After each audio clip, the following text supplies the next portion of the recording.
is Jesus Christ? Some say he was a historical figure. Why should I even believe Jesus is real? Others say he was a prophet sent by God. The question of who Jesus is has to be a personal question, and it's not a question that you are in a hurry to answer. Still others say he was a philosopher or a moralist. There was nobody that walked on the surface of the earth called Jesus Christ. First thing I'm going to start off by telling you is that it is incontrovertible according to the historical principles of investigation that a man named Jesus existed in the first century.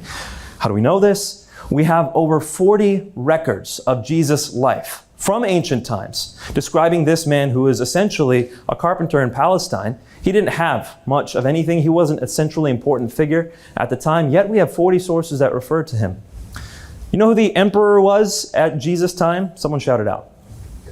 Tiberius. Good.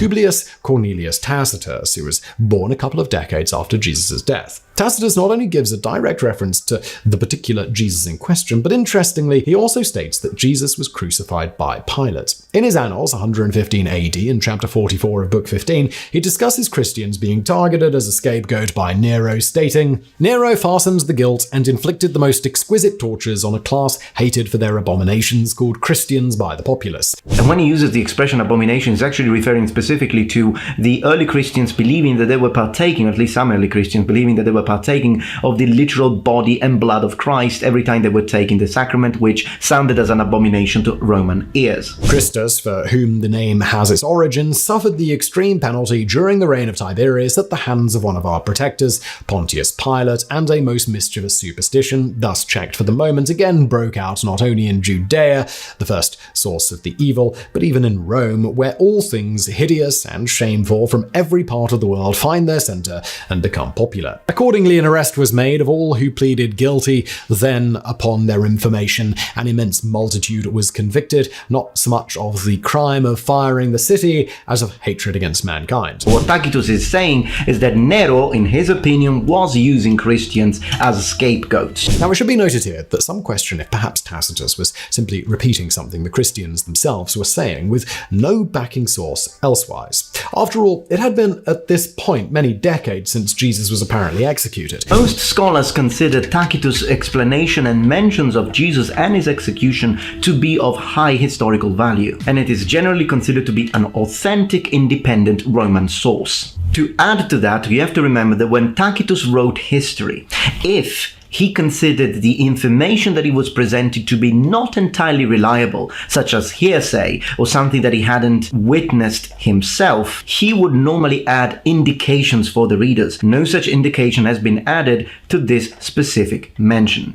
It's also noted that Tacitus's position as a senator gave him access to many official records, and perhaps most significantly of all, he was part of the Quindecimviri Sacris Fundanis, which, among other things, oversaw various foreign religious cults at the time in Rome. Archaeology is so important to the Christian faith because Christianity, Alan, unlike any other belief system, says, hey, you can test our belief system against history. It puts itself constantly to the historical test. The beautiful thing about the scriptures, these are stories about real people, real places, real events. Historians, from atheist to agnostic to Jewish to Christian, pretty much all universally agree that the Jesus described in the New Testament did in fact exist, and even the archaeologist and historian Dr. Byron McCain of the Atlantic University of Florida states, "I do not know, nor have I heard of, any trained historian or archaeologist who has doubts about his existence. Ye shall know the truth,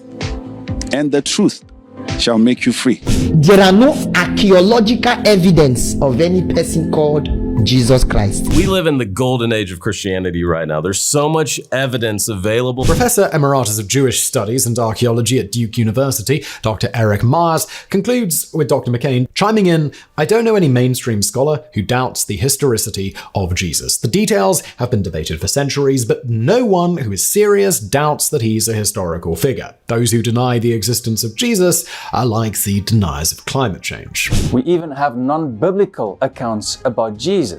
Josephus, the Babylonian Talmud, Mara bar Serapion, Tacitus, and Pliny the Younger are some of the people who wrote about Jesus.